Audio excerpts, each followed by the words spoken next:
High Vibrations Loves. Welcome back to Moving Abroad 222 Podcast. I am your host, Alay Washun. If you could please make sure you subscribe to the YouTube channel. Make sure you leave your favorite takeaways. Make sure you engage, like, share, tell your friends about us because we are here every Thursday. New episode, new energy, new vibes, and new knowledge. So today we have a very amazing guest. I'm so excited about this episode, guys. Could you introduce yourself for us? Yeah, hello everyone. My name is Tracey. I'm currently in New York City and I work as a relocation coach and somatic practitioner, helping people navigate the emotional layer of relocation. And thank you for having me here. My pleasure. This is so exciting. Okay, so I know I said that a lot of times. You'll hear me say that a lot. But okay, so where were you born, Tracy? Yeah, I was born in a small town in northeast China called Fushun. Bullshit. Okay, okay. So how long was it before you made your transition to the US? Um, actually came to New York City 3 years ago, but my relocation journey started when I was 16 years old. And at that time, my relocation was triggered by an unexpected opportunity. So since then, I lived in 6 cities around the world. And so each time I moved to a new place, I give myself 90 days to try it out to see if I will like it. And now after 22 years, 6 different cities, I've made myself home in places all over the world. And now I'm just super passionate about helping other people to do the same, really finding that sense of home no matter where life is taking you. Wow, six different places. So could you give us some insight on those six different places and like what led to like each one? You don't have to go into deep detail if you don't want to, but those places, and you don't have to name all of them, but just give us a little insight about those places and your transition through each. Yeah, absolutely. So at 16 years old, I went to Shanghai for high school and I stayed in Shanghai for almost 7 years. And then I moved to Hong Kong for my master degree. And when I moved to Hong Kong, I really loved the city. I felt this is the place I want to spend the rest of my life in. But life took a U-turn when I was 29 years old. At that year, I was going through a lot of major life transitions, including financial loss, a divorce, and death of my grandma. So basically, everything was falling apart. And at that time, I just thought I really needed a new beginning. So I want to go somewhere else, but I don't know where to go. Especially a lot of country, you would need a visa, and you may have to find a job there or study there. So I talked to one of my friends, and he kind of just suggested Canada. He said like it's really easy to get a permanent residency in Canada. You're qualified. All you need is like 3 years working experience. You got your master degree. You speak English. And I was a little bit skeptical when I heard that, but I was open to try it out. And eventually, I got the permanent residency. So I decided that I'm gonna go to Canada. Wow. And how was it in Canada? I feel like Canada is so similar to the US to me in my mind, right? Only because I'm an American. But how was your experience in Canada? Yeah, I thought Canada would be similar to US too, but at that time I didn't know what it was gonna look like or feel like. I'd never been to Canada. I thought I was gonna try it for 3 months to see if I would like it or not. So when I first got there, I would say I didn't dislike it because it was summer and I went to Vancouver first. So I stayed in Vancouver and the summer there was really nice nature and local people are quite friendly. Mhm. But after the summer passed, like that was when things got brutal. I began to feel like the weather changed, like there was a lot of rain, and also a lot of the grief I hadn't processed in Hong Kong came flooding back to the surface. So that's when I began to enter from that honeymoon phase to this really low point, and where I began to feel a lot of emotional ups and downs. Mm. And I think that that's something that takes place that people don't want to openly speak about. And that's the thing that I feel like they do here, especially with Thailand. I think everybody romanticizes living abroad. And then it's like you get there and you're still in La La Land until you get over the honeymoon stage. And then you're like, okay, yeah, it's no longer $3, $5 meals like people keep saying and massages, which they just seem to always say that, right? But it's like, no, after that honeymoon stage, things start kicking in. And it's Yeah. not easy to process. And this is what I feel like people should talk about more openly in safe spaces. And this is why we are here, because I need people to know that this takes place. There is going to be a time where you hit a low point and you need to be able to transition through it without going back, right? So at that moment, were you like, okay, probably not Canada? Probably Yeah. not. Like, I probably don't want to stay here. Like, maybe we need to pick a different place. So, when did you get to that point and where did you go to after? Yeah, so actually, after the 3 months, I started to feel, no, this is not for me. I don't want to Mhm. stay there. I began to second guess my decisions. So maybe I should go back to Hong Kong. I was thinking that, and but the thing is, I also had a lot of positive things in Canada where I can sense that too. Like I started meeting people from different events, meetup groups, and from one of the meetup, I met one of the best friends in my life, and so that friendship was really like a gift to me. And so that's one of the reasons I feel like maybe I should keep staying to see if this will work. And eventually I stayed there for 4 years. And that 4 years became a spiritual journey where I experienced a lot of deeper transformation. Wow, I love that. So it's like you got through the hard times, but it was beneficial in the end. And I love that about the journey. I kind of can relate to that a lot, especially being here. Like you'll go through those moments and you're so discouraged, right? And then it's like, this is difficult, this is hard. And then a blessing arrived. And then you're Yeah. like, okay, I made it through. That is a reminder that you worked hard and that you didn't give up. So you're being blessed in the end. I love that. I love that. So after the 4 years, where did you go? After the 4 years, I moved to Toronto. So I did 4 years of inner work, really began to work with my emotions, my mindset, really began to Mm, rediscover who I truly am, what do I truly want. And then I feel like Vancouver has fulfilled its purpose in my life after 4 years. It's time for me to move on. And that was during COVID. So there was this shutdown worldwide. So I couldn't go to other countries, but I wanted to try somewhere else. Then Toronto came to my mind because I always love big cities. So I thought either Vancouver or Toronto if I had to stay in Canada.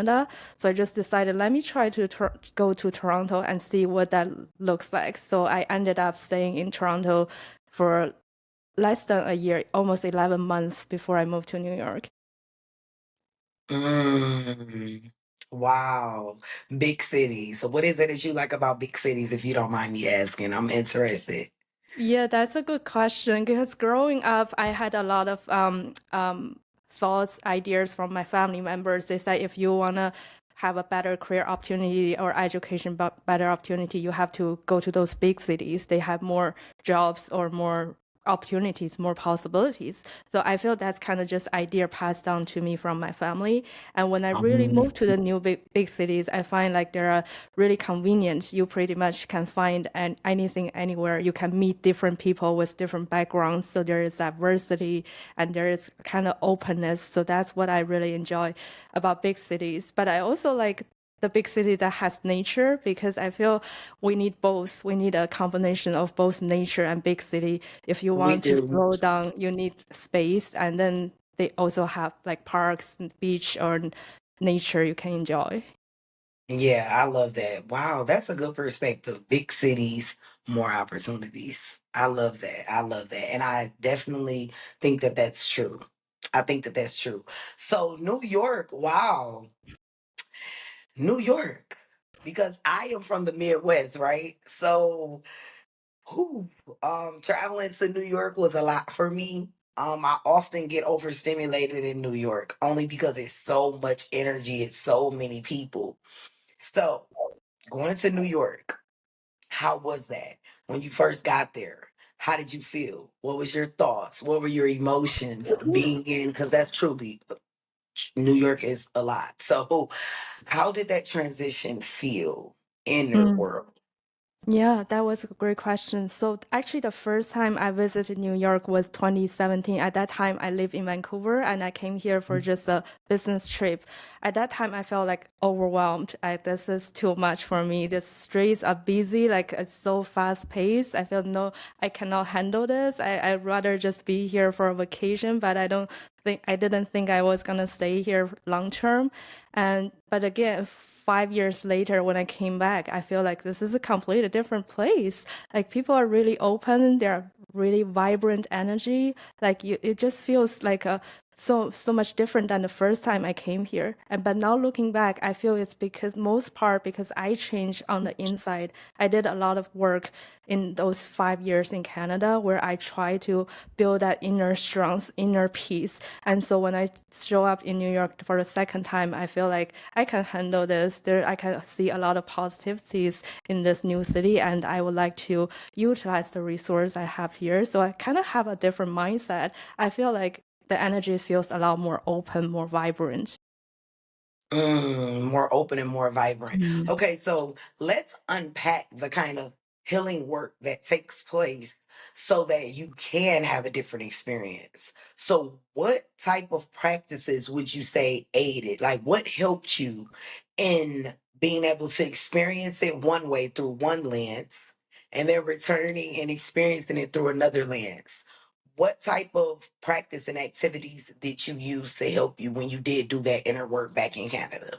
That's a good question. So what I did, I start with mindset work, just like traditional talk therapy. You understand how you think, where your beliefs coming from, and that helped me have a lot of self-awareness. I understand what the issues are, what I need to work on, but somehow it didn't move me forward. I still kind of feel stuck in emotionally, and until I discovered somatic healing and breath work. So this is more like a getting into our body because a lot of those emotions we experience from relocation, such as stress, anxiety, grief, they all live in our body. They have been stored in our body maybe for a long time, and relocation just kind of triggered that part of us. And so, Mhm. what I did is really allowing myself to be with those emotions, process them in my body using breath, sound, somatic movements. And really through that process, I began to feel like lighter, feel more liberated. And that's how I began to feel this transformation from the inside out. And once this inner transformation happens, I begin to see the world differently. I feel Vancouver is a different place and Toronto is different. New York is different. And Mhm. so I feel that's the magic when that happens, because when you have that change on the inside, it's gonna show up in your external reality. It definitely is. And let's unpack what takes place internally, right? Okay, so obviously we get in a mode where we have to realize that the survival has to be turned off. Because I feel like a lot of us in our countries, because that's why people leave their countries, regardless if anyone believes this or not, for our viewers that's watching, you get to a point where you no longer want to be in survival mode. Mm. So the body, I love how you spoke on that because like with with what I do in my mentorship, I teach about the obviously identity shifting, right? And with identity shifting, I talk a lot about feeling safe in the body because that's what we don't feel. And this is why when you feel safe, you can go anywhere in the world and it can feel like home because that's what you said. You said, I can go to these different locations and you felt some sense of home. And that's because at some point, when you did all of the healing that you did internally, you allowed yourself to start feeling safe within because it starts within.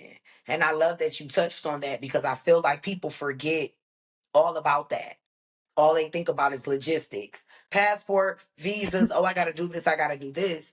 But the mindset work has to be done, or you'll just go recreate the same life just in a different environment. It won't be fulfilling though. And then that's why most people move back home within 2 years Mm. because something does not click, right?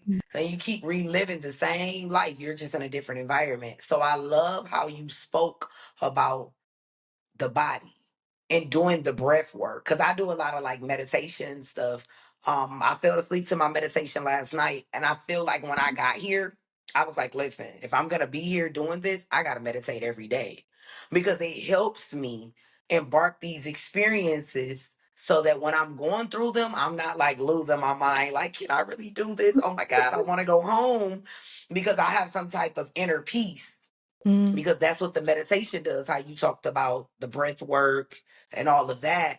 That is what I feel like more people should be practicing. And anybody that's watching, definitely try these different things, try these practices, incorporate them in your everyday life. And this will help you throughout your journey. You agree? Yeah, absolutely. Everything you said just resonated with me so much, especially the safety piece, because so often when we just relocate to a new place, we don't feel safe. And it's not because something happened. It's just simply because we didn't feel safe internal. Like being in a new environment, there might be this fear of uncertainty. And so that's very normal. And so what breathwork or meditation, any mindfulness practices help is to create a sense of safety in our body. So really, it's not just physical safety, it could be emotional safety, relational safety, and that's all start within you. Once we build that sense of safety within, you will show up in the world as a different version of yourself. It's so much easier to meet new people once you have that emotional and relational safety as well. This is not just adapting to a new place, it's also going to help you build community, attract like-minded people, or find even career opportunity that's really aligned with who you are. Absolutely. I love it. I love how you put that. I love how you put that. That's so true. So let's talk about visas. Now, for you and your experience with visas and immigration and that whole process, how was it getting a visa in America?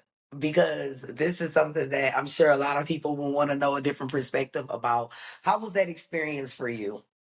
Yeah, that was kind of interesting for me too because I really didn't have much high expectation back then. People keep telling me that it's really hard to get a visa here. There are lots of standards. Basically, you have like a winning lottery, something like that. So I was thinking that was fine because I wasn't super into like moving to US at that point. I thought I'm gonna stay in the US for 3 months and then I would go to Europe. So I came here as a tourist in the first 3 months. I didn't really apply visa. I just want to see if I will really like it or not. But after 3 months, I kind of feel like this is the right place for me, at least at this stage of my life. So I decided to apply for the visa.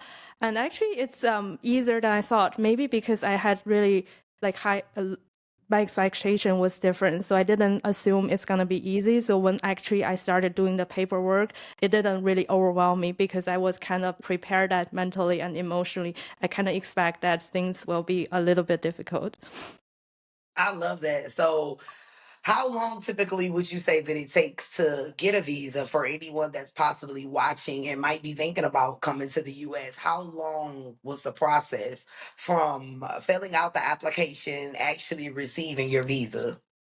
I feel depends on the individual, depends on your experience and your financial situation, and also what kind of visa you're going to apply. Also depends on your network, whether you have a lawyer you trust, or maybe you have an employer who can sponsor you. If you get all the resources already, that's ready. So it might only take 3 months, but if you just start from scratch, you may need to start with research and find the right connections. That may take a year. So I would say from 3 months to a year. 3 months to a year. Okay, okay. I like that. Okay, so when you went, because a lot of people always like to know about this, right? They always ask this question. This is a big deal, working abroad. So, did you already go with the job or did you apply for a job once you arrived? What was your experience with career working? Like, what did that look like for you? Yeah, so career is a really interesting aspect of this relocation journey. Because when I was in Hong Kong, I had a traditional 9 to 5 job. At that time, all I wanted is just to have a high paying corporate job. I want stable income. But then because of the life transitions, I feel like I needed a new start. So I kind of just wanted to quit from my previous job, I sent my boss this resignation letter, say I'm gonna move to Vancouver. I have to quit. But then it didn't happen because then my manager and my boss said, but we don't want you to go. We want to give you this opportunity to work remotely for us. But at that time, that was 2017. Remote work is very like strange to a lot of people. And none of us knew if this will work or not. So they gave me 3 months to test it out. And I also give myself 3 months to try if this remote thing or if this whole relocation to Vancouver would work out. And so I did that for 3 months in Vancouver. And at that time, I was also looking for other local jobs, but I didn't find anything that's really aligned with me. So I kept doing the remote job. And eventually, I made a lot of progress with that remote work. And it helped me grow either financially, professionally, personally, and eventually gave me the freedom to do what I love and live anywhere in the world, because it opened up a lot of new doors to me. Especially I met my friends and she kind of introduced me to a new path, because the first time we talked to each other, she said, you sound like my therapist. And that's when I began to explore a new path while I was doing my remote job. And so there was a time where I was doing both, and until when I leave Vancouver, I decided to fully commit to this job as a somatic practitioner and relocation coach.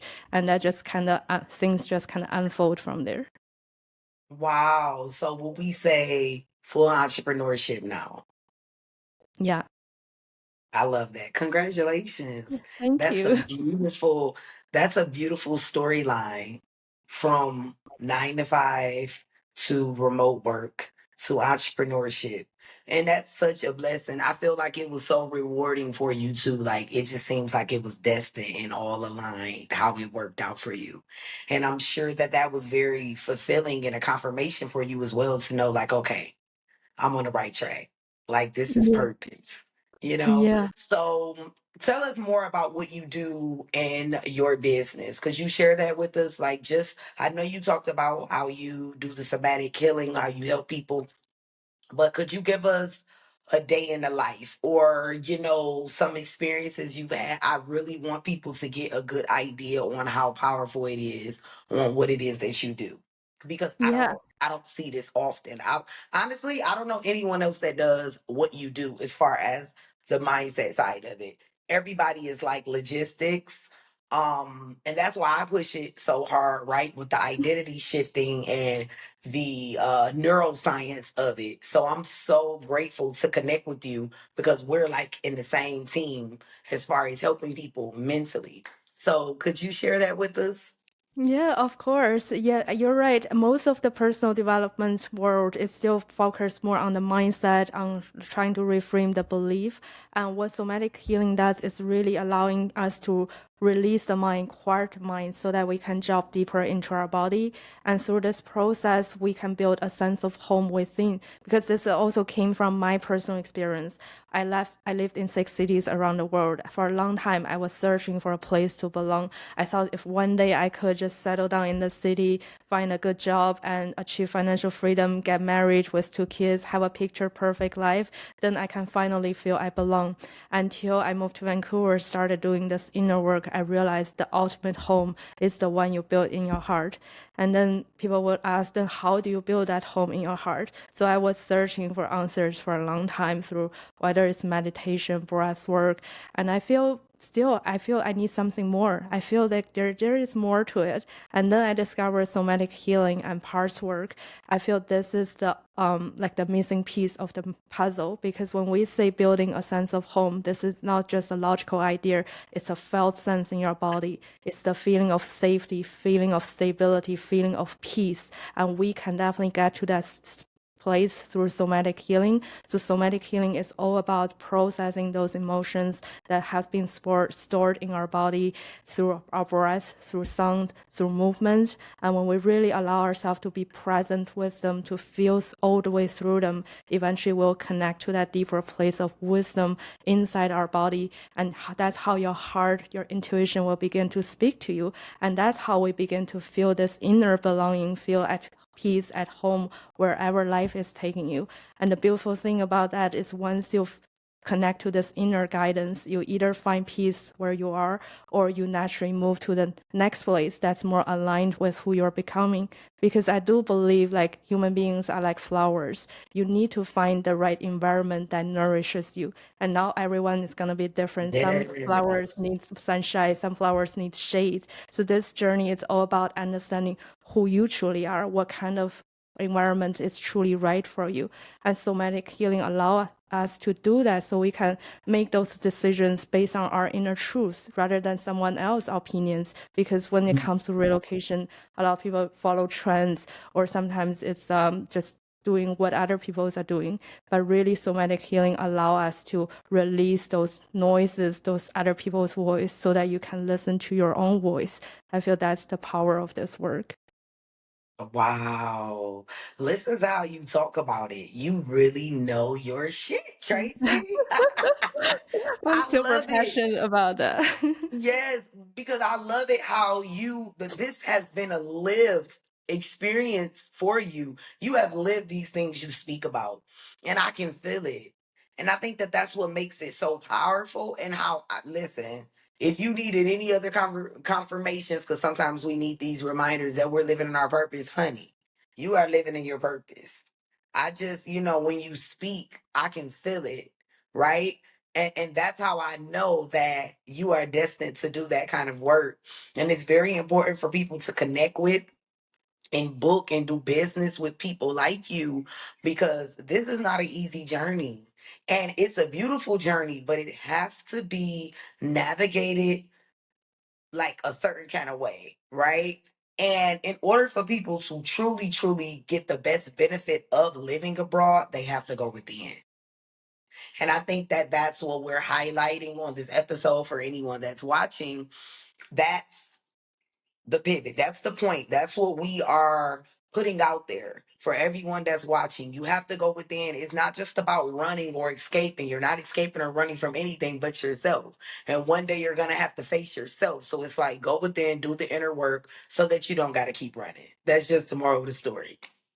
Okay, so community abroad, what does that look like for you?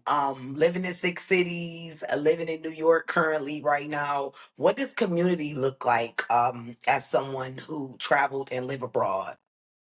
Yeah, so that concept also has changed a lot throughout this journey, because when I was younger, I moved to these cities for just better education, career opportunities. I just naturally meet people through school or career or job. So it feels natural to me. Community maybe just means the people you know, maybe you're doing the same work with. And then things begin to change when I moved to Vancouver, because I started remote work. I didn't know anyone locally there. I had to build my new support network. That feels really, really difficult for me at that time, because I had to step outside of my comfort zone. That was the first time I began to connect with people who are not my classmates or not my coworkers. And I started to meet people through meetup groups. At one time, I went to this meetup called It's About Spirituality. At that time, I didn't even understand what that means, but I just was curious. And I was not looking to meet anyone. But in the end, I met two best friends of my life from that meetup group. First time I met someone who truly sees me. They see my heart. They see my soul. They saw a lot of things I didn't even saw myself at that time. So that was the first time I feel that true connection in my life, and I'm always forever grateful for that. So that's when I began to develop true meaningful connections after I moved to Vancouver.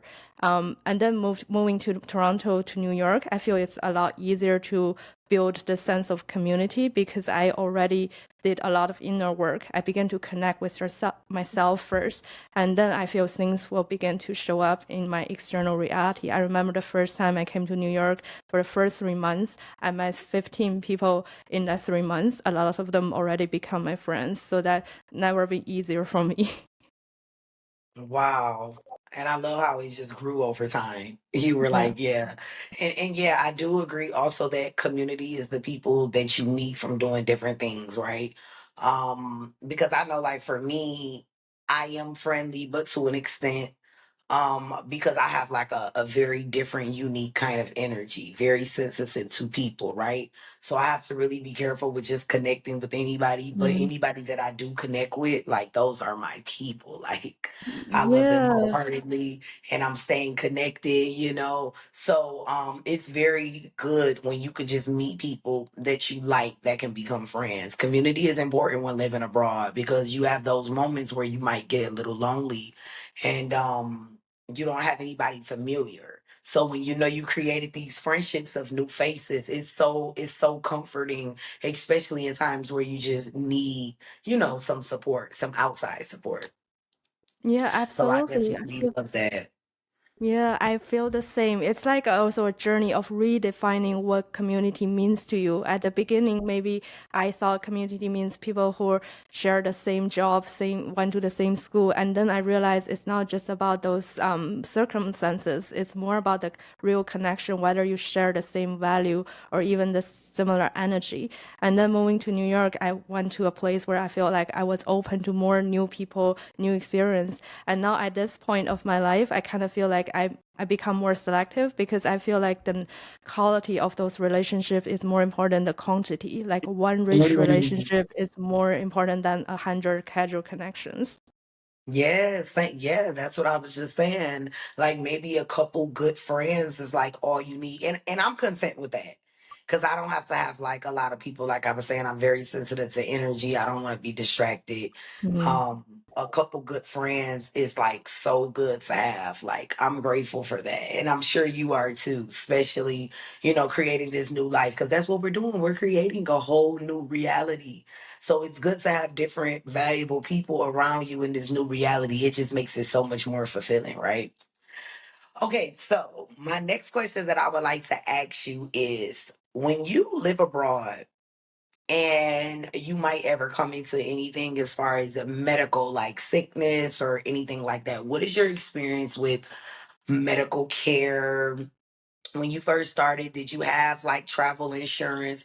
What was your experience and what advice would you give to our viewers as far as traveling abroad and having some kind of insurance to cover for just in case?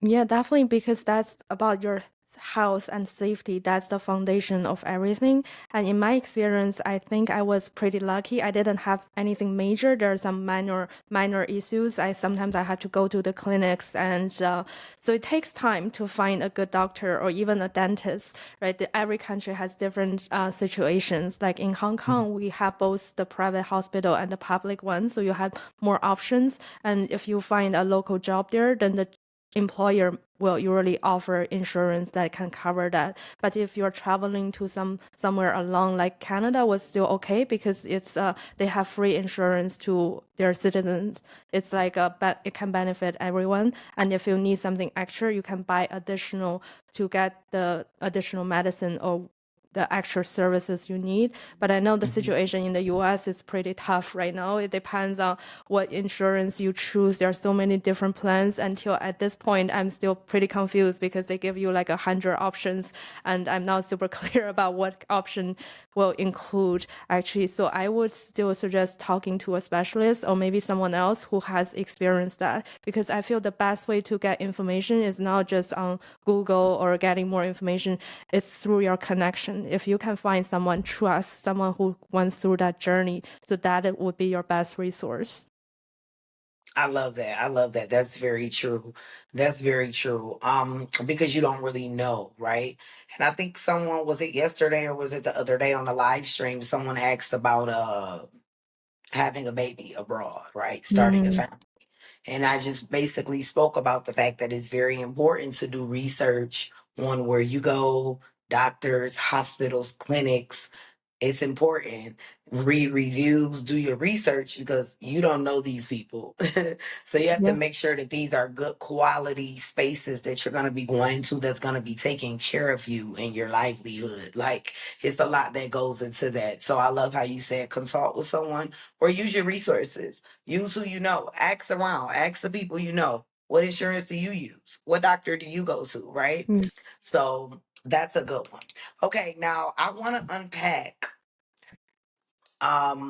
like housing and living, right? So, what was your route as far as finding housing when you first started till now? Did you have a certain websites that you went through? Did you just use your connections? What was your experience with housing abroad? I had an interesting story on that. So before I moved to Vancouver, I wasn't sure if I could find housing because local people said you need the credit score, you need to have a job. I didn't have any of that. I didn't have any reference either. So I started with an Airbnb. That one you could do like 1 month or 2 months, and they don't need those evidence. But during those 1 or 2 months, I began to search online. I used like Craigslist, and then I find a lot of agents. They said you need those paperwork, otherwise we can't rent you anything. But I just keep looking. Sometimes I contact to that landlord directly. I find really one landlord who was really, really friendly. The moment we met, we just clicked with each other, and they were a lovely couple. And they said we're gonna rent this apartment to you. And especially I had my 3 month plan, so I thought, but I may not be able to stay here for a year because a lot of them need long-term commitment. And they were also flexible. They said, we're going to rent this to you for 3 months. And if you like it, we can keep this contract going. And eventually I stayed there for 4 years. And during this 4 years, they didn't even raise their price. And we just signed a contract for the first year. Even for the last 3 years, I just keep paying their rent because this whole relationship is built on trust.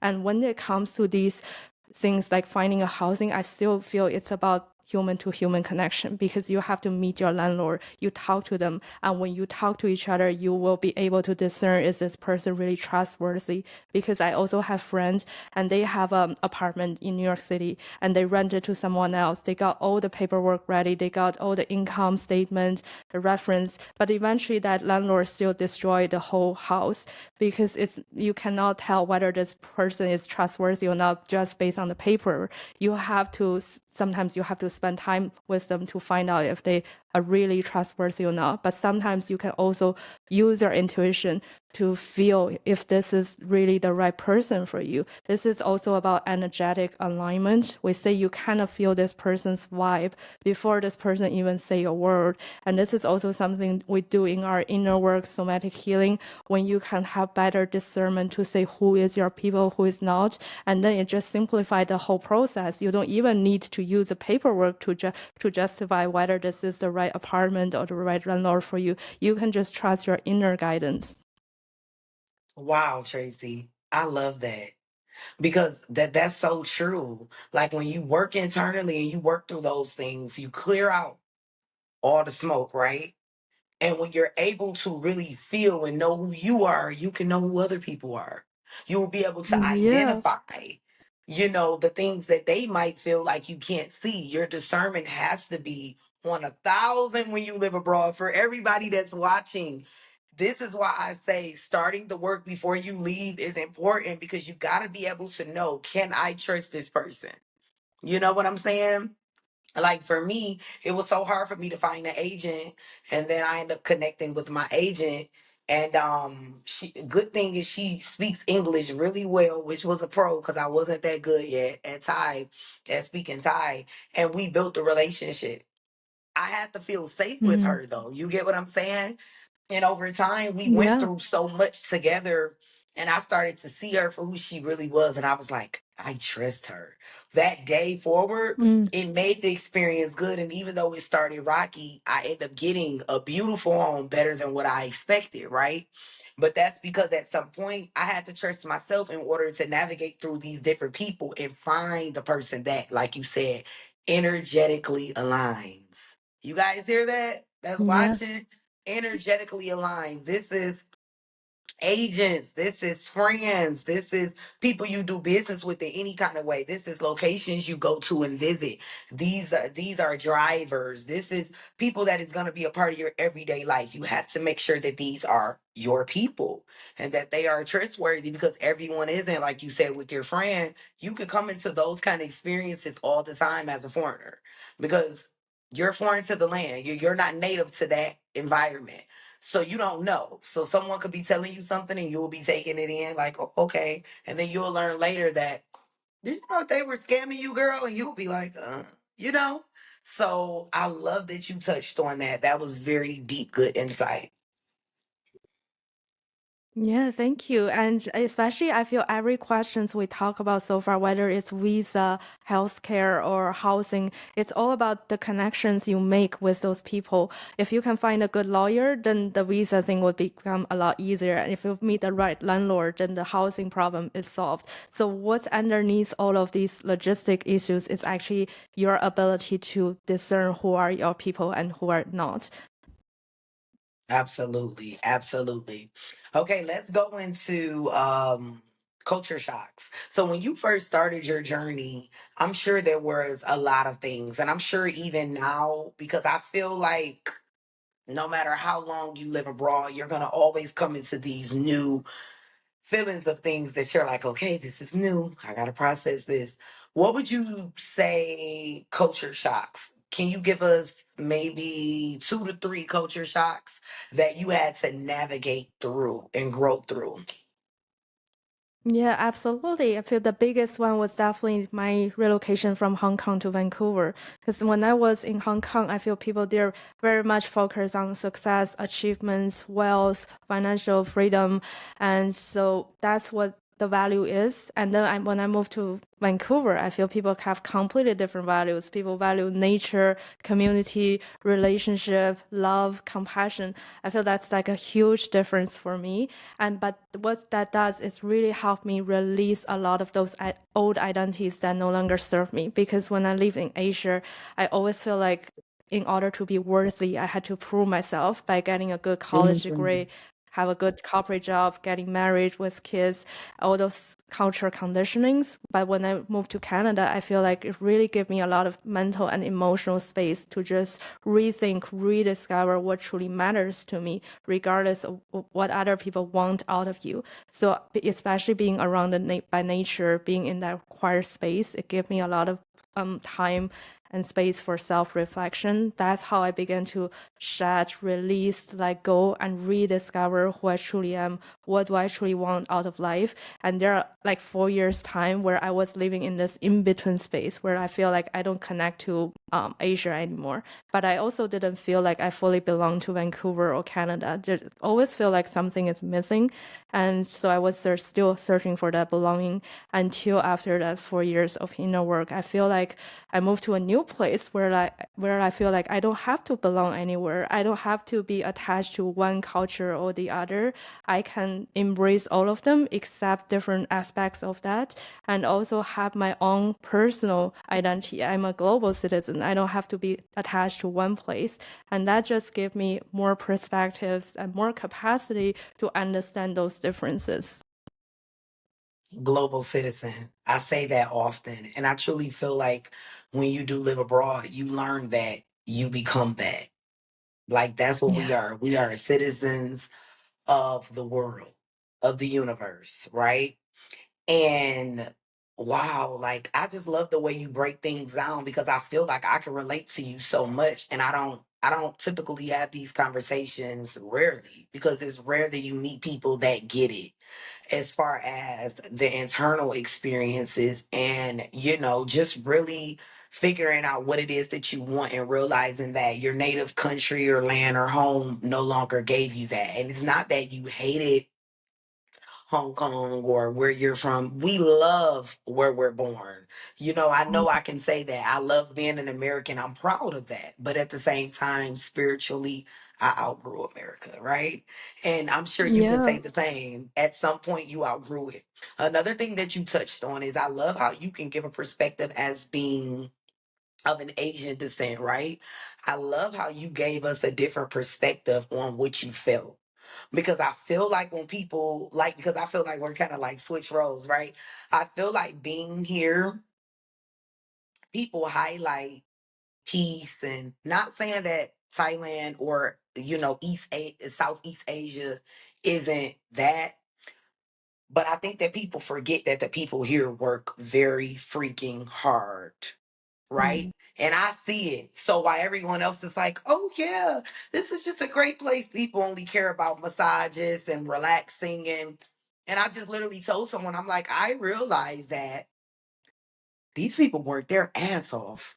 Yeah. Everything is business. Like I even see kids running businesses. I saw a little boy His mom didn't speak English, but he did. And he was like running the cashier, the front of the business. He was a child. He had to be about 10, my son's age. And I realized that, the children here are put out early to get into business and to do business. Mhm. So as Wow. it would be, a great thing in this culture, in America, we're looking at that like, wow, that's impressive. But like you expressed, you wanted to be seen more outside of the ladder that you had to reach as far as business or working wise, or how hard you could work. It's so much more to life than that. And that's why I said it's kind of funny. I feel like we like switch roles because that's the same way that I feel in America. Like we're taught that if you don't like graduate from college and have this nice ass job, nice car, nice house, I sold my home to move abroad. And everybody thought I was nuts because in America, that's looked at as an amazing, like you own a home. Wow. Like everyone's like geeking that up. That's the best thing. But I was willing to give that up to be Mm. internally fulfilled and Mm. find my home within, because my home was never owning a home. My home was always inside. And it took for me to Yeah. release something that, people saw me as a hierarchy, because if you have ownership, you're up here in America. That puts you at the top of the ladder. But I was willing to release that. And people think I'm nuts, but I love how you explain like there was so much more to you working hard. And I love that on this episode we can give a different perspective as far as like culture wise, because I think that people are kind of delusional on what really takes place in different Yeah. cultures. And and I'm not saying that here in Thailand or any other Southeast Asia countries that there's not internal peace, because I feel like it is. But then I can also see that most people overwork. I have many Thai friends. Every time I talk to them, they're hustling, making that money, and I'm like, okay, remember to get relax, get a break. And sometimes they're like, I don't know what that is. Like I can't take a break, you know. So I love how you gave Yeah. that different perspective on like culture, because I think that people need to hear that and they need to know that. Like you needed more than just working hard. You need to be able to find yourself, to love yourself, to really get in tune with yourself and your internal world. And you can't do that when you're always working and aiming for something outside of you. You get what I'm saying? So I love that. Thank Yeah, you for sharing absolutely. that. Of course, that I can definitely relate to that because so often we walk into this postcard version of a place. We see the beautiful pictures on social media. We thought that place must be so amazing, but we don't really see what's behind the scenes. So that's why sometimes we have really high expectation before we move to this new place, and then once I arrive there, things are not the same as what we imagined. That's when we feel like a lot of frustration when we experience those culture shock and see the differences. And what really works great for me is learning to surrender. So this means really having Mm, that beginner's mind, approach every new experiences with curiosity, with openness, and surrender to whatever comes your way. And that just makes this journey a lot easier. it does. Surrender. So for everyone that's watching, please listen. Surrendering. If you're thinking about living abroad, or if you already live abroad, you might have clicked here and you might be watching for a reason. You might have been sent here for a reason. And just hearing that could help you. Surrender. Surrender. Yes, Tracy. I love that. I love that. We got to do so much more work together, because I just Yeah. love how you put things into perspective. And I feel like we need more people like you in the line of work that you're in, because I'm telling you, I sit for days and hours at a time and I'm just thinking like this is so much more than what it appears to be. And social media has created this fake facade on how the moving abroad journey is. Hey, it's so fun, and yeah, we just get to eat cheap food and live for cheap, and it's like everything is about affordability and cheap, but it's like no, it's so much more to this. You're literally not the same. Something changed in your mind. You're being reprogrammed. Your belief system will be challenged to the highest degree. Everything that you once knew as your reality is no longer it. So how you view things, Yeah, how you go absolutely. about life is going to be shifted. You're going to be presented with something new. And it's like, how are you going to navigate that? How are you going to handle that? I just made a video the other day about problem solving. Are you a problem solver? Because when you live abroad, you have to become one. And if you're a person that's not solution based, this journey will chew you alive, okay? It will eat you and spit you out because you have to be solution based. You have to have a personality where you're into always shifting, figuring things out.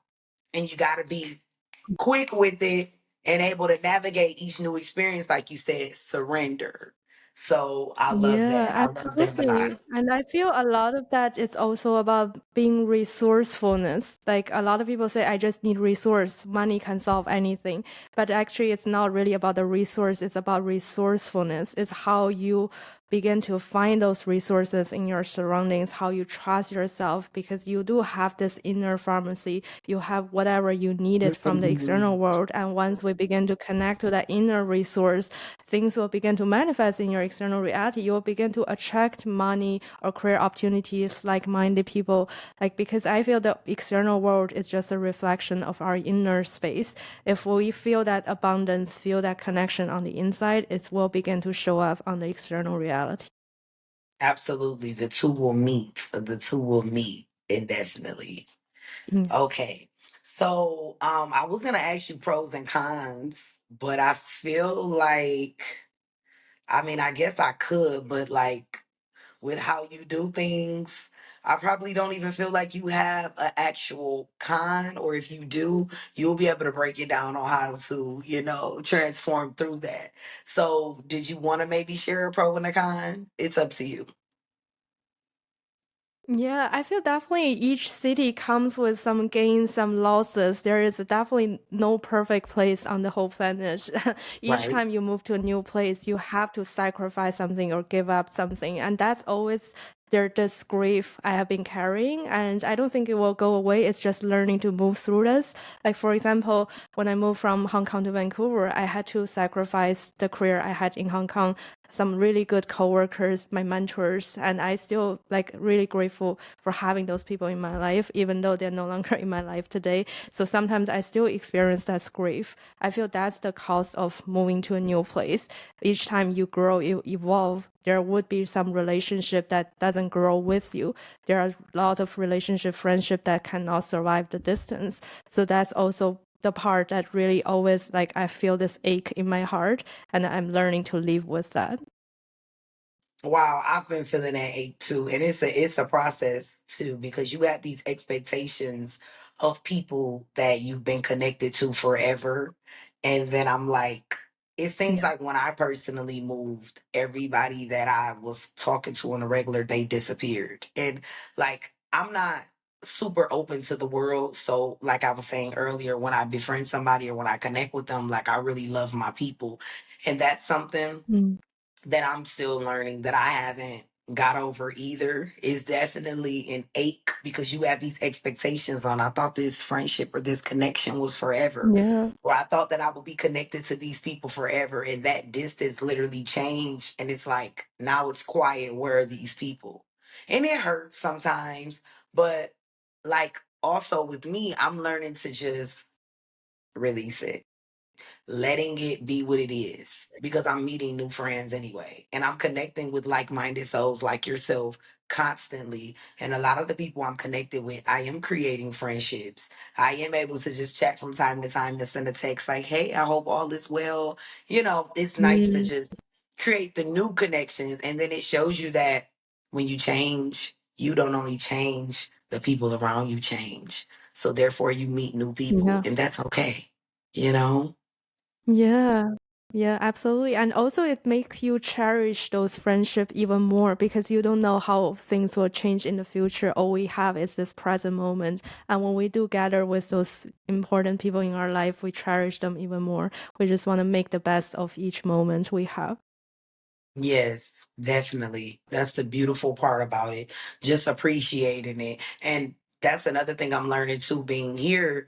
I'm like, I'm not going to put emphasis on any challenges or anything that takes place. I'm going to enjoy every moment because I got this thing where when I was like staying in the Bahamas for a period of time, I remember having these experiences and then I remember leaving, right? And then I remember missing the experiences. And it made me remember to stay present, because no matter what you're going Mm. through in that moment, you're going to mourn that experience at some point, where when you're growing and when you overcome and when you change and you're shifting constantly, you're going to be like, wow, that wasn't that bad. I wish I would have put more emphasis on enjoying that present moment instead of thinking about the past or Mm. thinking about the future. And it made me realize, like you said, we need to stick to being present, because we miss things. For everybody that's watching, you miss some of the best moments when you don't focus on being present. You miss some of the best experiences. Some things you really need to learn, and you're too busy thinking about what's coming up or what you went through. Stay present, because you will appreciate things a lot more, and your experiences will be a lot more impactful. Yeah, I love that. And this is also like a lot of us, I think, struggle with when we first move abroad. We want to know about the future too. We want to know if I can really make this place feel like home. Maybe in 5, 10 years, where would I be? Will I settle down? Right? We always kind of like future mind as well. But really, it's you take care of this present moment. The future will take care of itself, and you don't have to know who you are in 5 years, 10 years. All you need is just to know who you are in this moment. How do you want this hour to be? How do you want the day to be? Because everything connects everything. Everything impacts everything. It's the micro moments that truly matters.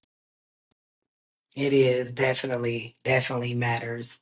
Okay, so if someone contacted you and they were like, "Hey, Tracy, could you give me advice on the steps that I would need to take to move abroad so that I can have a good experience?" If they were like, "I don't want to go through anything, like I really want to do this because they think that this is going to free them or they're escaping from something," and they wanted your advice on how to start the journey of life abroad, what advice would you give to them? What would you tell that person?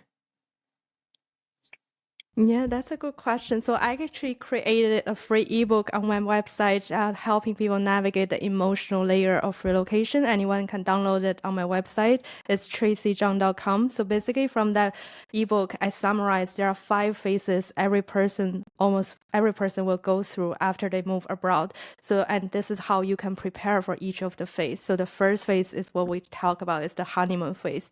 You may have this really big vision for what the chapter will look like, but sometimes the reality doesn't meet your dream. And so it's really important to have this beginner mindset once you are approaching these new experiences. And after those honeymoon phase, the second phase is the culture shock. This is where you begin to see the difference. You feel like there might be different habits, different traditions, even the language barrier, and that can make you feel this really uncomfortable, sometimes even frustration. And so this is also where some people begin to navigate the feeling of loneliness, isolation, and then they may move into the third phase, which is the low point. This is where the loneliness turned into grief, and they begin to Mhm. wonder, did I make a mistake? Should I like maybe move back or go somewhere else? So what's really important for people to remember is that you don't want to make a decision at the height of your emotionality. You want to wait until those emotional waves fully pass so that you can come back to a place of clarity and regulation. And this is what we do in somatic healing as well. We help people process those regret, grief, loneliness, disappointment, so you can begin to come back to a place of peace and move out of the low point.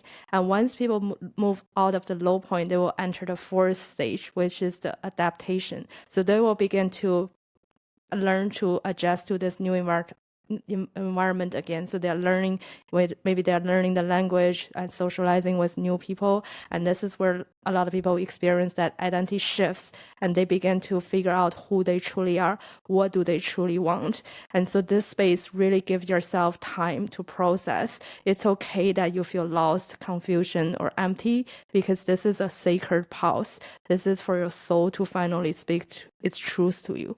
And then eventually, after these 4 phases, you will reach the final stage, which is the integration and belonging. You'll begin to feel at home, whether in this new place or maybe you find another place that's more aligned with who you are. But because you have built that sense of home within, so you feel at peace no matter where life is taking you. So these are the 5 emotional phases every person will go through as they are moving abroad. So it's really helpful for anyone who are planning to understand these phases and learn the tools to navigate each phases. So you can download on my website the free ebook, and the website is traceyjung.com. I love it. I love it. I got an idea that we're going to talk about after the recording, because like I really definitely think that we can do some powerful things together. I just love how in depth you go with your explanations, and that's how I know you know your shit and you're not just talking and baiting. And this is very much so purpose passion. I love how deep you go with it because I feel like this is what people need to speak about. This is what moving abroad is about. It honestly was never about logistics. Logistics just happens to be a big part of it that you need in order to travel. You Yeah. have to have those things. But even before going into those things, there is a whole mind shift, mindset, reconstruct, right? A reconstruction, a reprogramming, a cleansing, right? You got to clean up shop. There is a lot that has to take place. And I think that, anyone that's watching this, if you are thinking about moving abroad, I want you to know that it's so much more than you just getting your passport. If you thought that, then you need to try again. Maybe this isn't it, maybe not right now. Because you will literally be stripped and then you have to rebuild. And you will be giving the right things to rebuild this time because a lot of what is a part of our belief system and our identity is what we were taught. And a lot of those things don't even resonate with us, but we accept it. We take it because it's all we know. And if you've never left your native environment, then you won't know that you don't resonate with those things or that they don't align. You'll just kind Yeah. of go on with whatever. But when you leave, you're like, oh no, this isn't me. I don't even like this. You won't even like the same food. You won't even like the same music. You even start dressing different because you will really be learning that a lot of those things were pushed onto you. You were told who to be. And now you're in a place where you can be who you truly are. It's a difference, right? Yeah, absolutely. So that's why I always say relocation is never just about changing your address. It's a self-discovery journey because being in a new place gives you the opportunity to release those culture conditionings, family, friends, expectations to really discover what do you truly want, what's most meaningful for you. And so that's the gift of relocation is really helping you discover your true essence because I think we all have our unique gifts, talents. We all have different energy, different personality. And I believe every person was put on this planet for a unique purpose. And then this journey is all about identifying what your purpose is, what your talents are, and how to use them to serve people, to really make a positive impact on the world. And relocation is kind of like a catalyst for you to find who you truly are and fulfill that purpose. And fulfill that purpose. Absolutely. I really enjoyed you today. I really truly enjoyed you. And I hope that everyone that's watching did as well. Could you give us your information on where to find you on social media and repeat your website so that everyone can know where to find you? And I'm also going to put her information in the description for anybody that would like to head over to Instagram or her website and support her. Yeah. Absolutely. I would love to connect. So I have my Instagram and TikTok and YouTube. That's all the same name, Tracey Zhang Coaching. And also my website is traceyzhang.com. And yeah, definitely feel free to download the ebook and learn more about the emotional journey of relocation. I'd love to support you and help people build that true sense of home on the inside.